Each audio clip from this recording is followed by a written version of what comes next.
Então, eu tô fazendo esse vídeo porque eu tô bem pensativo com esse último lançamento da NVIDIA, né? Tem um tempinho a Microsoft começou a anunciar, junto com a NVIDIA, de que queria ter uma mudança absurda na área de tecnologia, né? Lançar alguma novidade que ia mudar totalmente o mercado de PC. Devo admitir que não está muito longe disso. A NVIDIA lançou o hardware RTX Spark, que basicamente é o SoC, né, um novo SoC. Não é uma novidade, que a NVIDIA já tem SoCs, na verdade, inclusive dentro do Nintendo Switch 1 e 2 é o SoC da NVIDIA que está lá dentro, né, que é aquela mistura de CPU, GPU, né, memória, tudo dentro de um único lugar. Esse da NVIDIA, ele é basicamente para concorrer com o Apple Silicon. Não é o primeiro concorrente do Apple Silicon, a gente já tem a Qualcomm, né, que já está bem presente lá com o X e tal. O X Elite, ele tá sempre um pouquinho atrasado, né? Ele não tá exatamente seguindo com a mesma velocidade que o Apple Silicon tá seguindo, né? A gente pega a Qualcomm, geralmente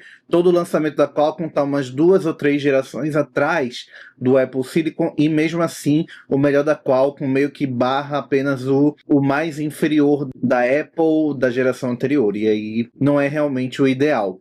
Mas o que a Microsoft e a NVIDIA estão lançando agora, estão prometendo que vai ser um SoC com 20 núcleos, até 20 núcleos, né? Até 6.144 núcleos de GPU, até 128 GB de RAM. Lembrando que é aquela RAM LPDDR5X, né, que é integrada, então, de certa forma, ela funciona até, não exatamente como, mas meio que como não tem uma distância física, né, tá tudo lá dentro, quer dizer, tem, mas é bem diminuta, né, acaba que funciona quase que como uma memória cache. Mesmo a própria memória também, storage, né, você acaba podendo utilizar ela como RAM também, tá tudo mais rápido, tudo mais perto, né, tudo mais simples. Claro que isso gera um pouco de desconforto para quem está acostumado com tecnologia no ponto de vista de PC, que gosta de estar atualizando alguma coisa, adicionando mais memória, adicionando alguma coisa, que você acaba não tendo essa flexibilidade quando você usa um SoC, ganhos e perdas. Mas o foco aqui é que a NVIDIA disse, não, esse aqui é um processador para inteligência artificial. Claro que a NVIDIA está fazendo um monte de acordo junto com a Adobe, e aí está demonstrando que,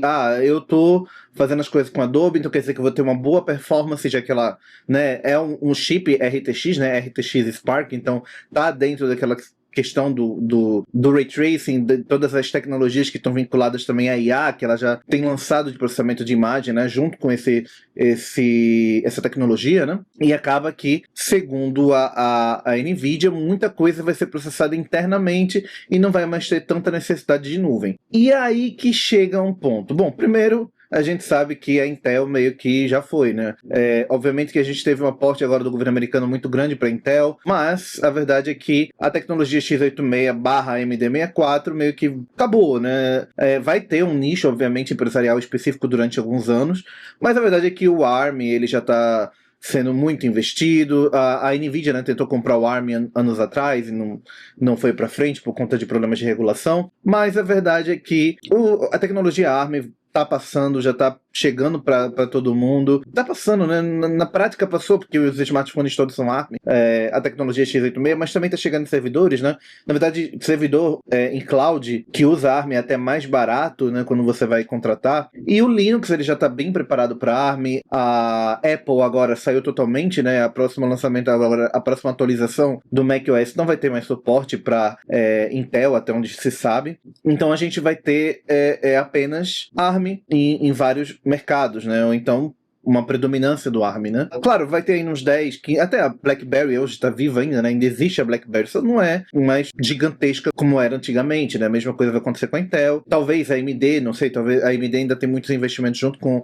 a indústria de games, né? De consoles, e daí, né, vai ter uma sobrevivência um pouco maior. Mas a verdade é que o intuito dessa tecnologia agora da NVIDIA é fazer com que a IA rode localmente, né? Muita gente hoje opta por utilizar o Apple Silicon, né, um MacBook Pro, quando quer trabalhar com LLM, porque tem essa flexibilidade maior de memória, né? Já que a memória RAM acaba sendo integrada junto com a GPU, acaba tendo essa facilidade em relação a trabalhar com LLM. Mas aí gera um outro problema. A gente vai ter agora SoC da NVIDIA, né, focado em IA, mas o que me deixou um pouco curioso é que a Microsoft está apoiando.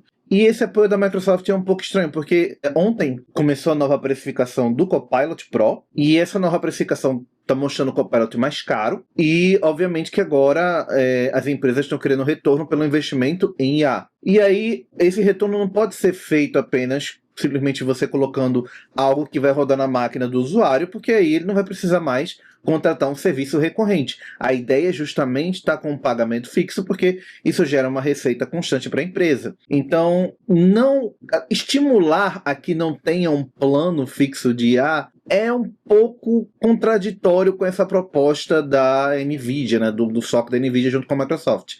E aí gera uma dúvida, né? Qual é o real planejamento deles? O que eles estão tentando fazer? Deve ter alguma pegadinha aí, não vai ser, não existe almoço grátis, né, como todo mundo diz. E ao mesmo tempo, a NVIDIA, né, diferente da Apple, ela depende de outras empresas que fazem o PC como um todo, né, não apenas o SOC. Então, já apresentaram um acordo com a ASUS, mas existem outras empresas, como HP, Dell e tal, e que eu realmente acredito que vá por esse caminho, porque para o mercado corporativo, a ARM vai ser um prato cheio, já que acaba funcionando muito bem fora da bateria, e você vai ter uma qualidade muito boa em um chip mais simplificado, né? Ou seja, vai ter menos suporte envolvido, e acaba sendo muito bom para o mercado corporativo, né?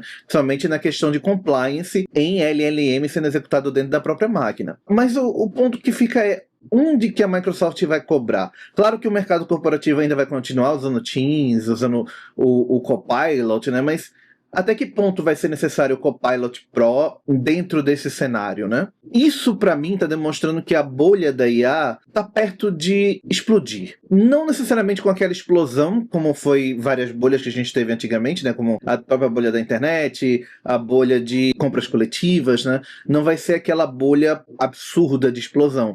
É mais um assentamento do que a tecnologia tem para oferecer. A Apple, ela tem uma vantagem, entre aspas, nesse mercado para o processamento de IA local, porque a Apple vende privacidade. Quanto melhor o processamento local para a Apple, melhor para ela, porque ela não paga serviço de terceiros, né? Já que agora vai ter o compartilhamento junto com o Gemini, né?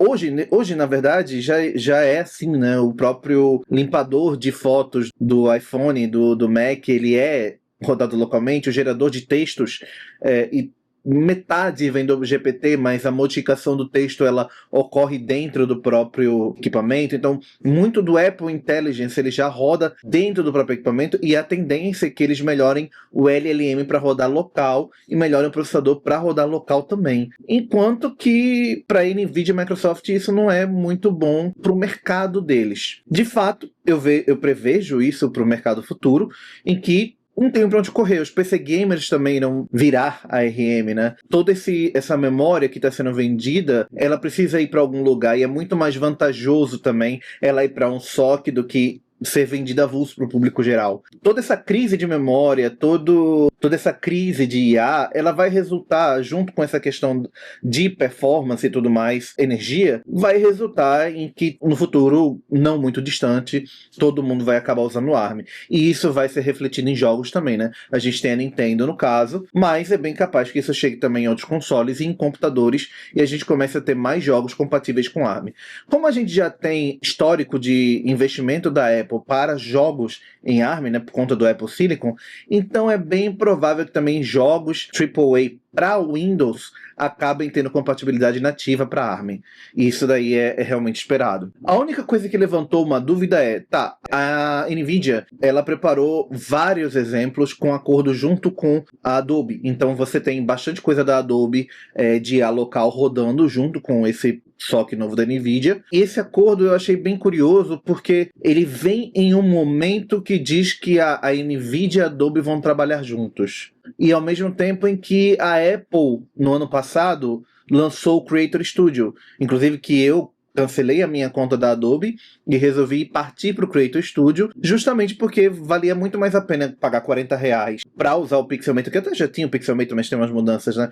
Junto com o Final Cut, para o que eu precisava, porque era esporádico, não era uma coisa que eu precisava sempre, e o Pixelmator me atendia tranquilamente, do que eu pagar todo aquele conjunto da Adobe que acabava saindo R$140, R$150. Então, me parece também, com os rumores de que tá vindo o Aperture, né? O Aperture tá vindo de volta agora este ano supostamente tá um rumor de que o Aperture vai voltar, muito provavelmente com tecnologias que foram compradas junto com o Pixelmator, né? Então seria uma mistura de Photomator com o Aperture antigo, para poder suprir essa necessidade da Adobe, porque dá a sensação de que a Apple não vai ter aquele mesmo relacionamento com a Adobe que ela tinha anos atrás, e justamente por conta desses acordos novos com a Nvidia, né? E isso me faz refletir muito sobre o mercado, porque, de certa forma, o que estava acontecendo é que algumas empresas, e aí eu falo do que eu conheço de algumas empresas grandes que eu tenho contato, começaram a cogitar, principalmente para a área executiva, comprar MacBooks Air. Por quê? Porque tem um valor razoável, tem uma longevidade e tem uma questão de bateria e de segurança. E tem privacidade boa para compliance. Para nível de executivo, pô, isso daí era muito bom. Então, a resposta do mercado de PC seria essa. Mas, ao mesmo tempo, a Nvidia não está demonstrando, e aí vem um ponto, né? Ela pegou muito nessa questão de potência, da quantidade de energia gasta, mas ele não mostrou a performance, ele não mostrou realmente o máximo. Até os próprios jogos que foram mostrados são jogos que não demandam muito, né? São jogos até que rodam em GPUs integradas, né? Você tinha Fortnite, tinha Counter-Strike, alguns jogos menos pesados. E aí você pensa assim, tá, então onde é que a Nvidia tá querendo chegar com isso? Será que ela vai ter performance suficiente para alcançar a Apple? Será que ela tá no nível Qualcomm? Mas assim, eu não sei exatamente qual é o futuro, obviamente, né? Ela não apresentou, mas eu creio, e aí é baseado na mesma ideia que eu tive anos atrás, quando realmente a Nvidia acabou ganhando muito espaço por conta de IA e ARM, é que ela tende a ser a nova Intel, digamos assim, nos PCs. Então, ela vai ocupar aquele nicho que hoje a AMD, né,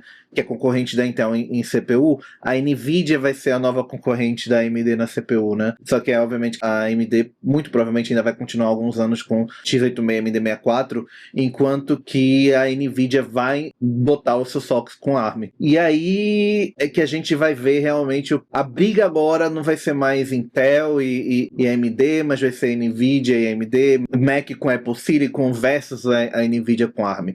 Então é isso que eu estou vislumbrando para o futuro, e não apenas para a parte profissional de uso comum, assim, né, de executivo, mas principalmente na área gráfica, principalmente na área de vídeo e principalmente em jogos em um futuro próximo.